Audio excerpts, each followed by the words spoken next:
Hello hi नमस्कार मु Jagannath JDS take channel आपको स्वागत जनाऊँ। तो आज भिडियो रे आपण मैंने जारीपारे कि मैट्रिक परीक्षा फल को लेकिन आसला बहुत बड़ खुशी खबर। आज पूर्वाह्न तारीख घोषणा कर बोर्ड ए नहीं कौन रही अपडेट आज भिडियो आपण मानक जनइबी।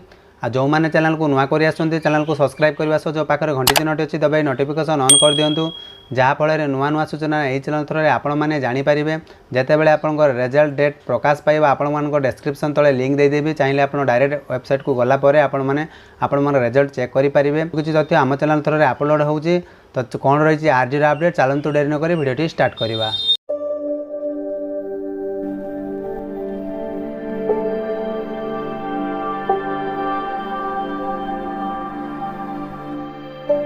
मैट्रिक फल को लेकिन आसला बहुत बड़ खबर। सोमवार प्रकाश पाइब मैट्रिक रिजल्ट आज पूर्वाह्न तारीख घोषणा करेंगे बोर्ड। तो माध्यमिक शिक्षा परिषद विभाग आज एक नुआ सूचना प्रकाश पाइब जहाँकि अपराह्न कहुजे आपण मानकर एक्चुअली डेट टी केबे प्रकाश कर से नहीं संपूर्ण अपडेट टी जानिबा। 27 तारीख रे परीक्षा फल प्रकाश नहीं संभावना सृष्टि होती जहाँ गणमाध्यम रिपोर्ट अनुसार जना जायछि। मैट्रिक सह माध्यम और राज्य मुक्त विद्यालय फल एककालीन भाव में प्रकाश पाइब। बहु वर्ष धरी बोर्ड पक्षर मैट्रिक परीक्षा फल मे मास प्रथम सप्ताह प्रकाश पाउथिबा बेले चलित वर्ष फल प्रकाशन विलंब को नहीं विभिन्न महल आलोचना सृष्टि होती। तो आपण मैंने जानी पूर्व भिडियो आपण मानक जनाऊली फलाफल सह डिजिटल सर्टिफिकेट प्रदान योजना यही विलंबर प्रमुख कारण होता बेले साधारण निर्वाचन अन्यतम कारण साजिश बोली बोर्ड पक्षर जना पड़ी।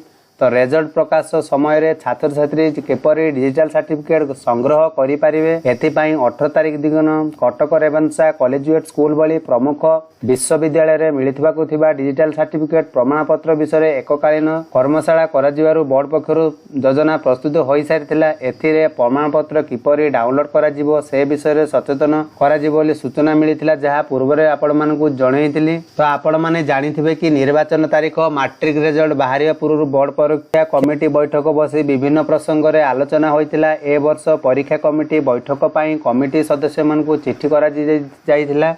तो आपण मैंने जानी कि नियम अनुसार चिठी देवार 7 दिन रे परीक्षा कमिटी बैठक बसी थाए और यही बैठक रे मैट्रिक फल अनुमोदित होता है। सूचना योग्य जे मैट्रिक माध्यम और मुक्त विद्यालय परीक्षा चलित वर्ष फेब्रुआरी 20 तारीख रु आरंभ हो मार्च 4 तारीख पर्यंत चली।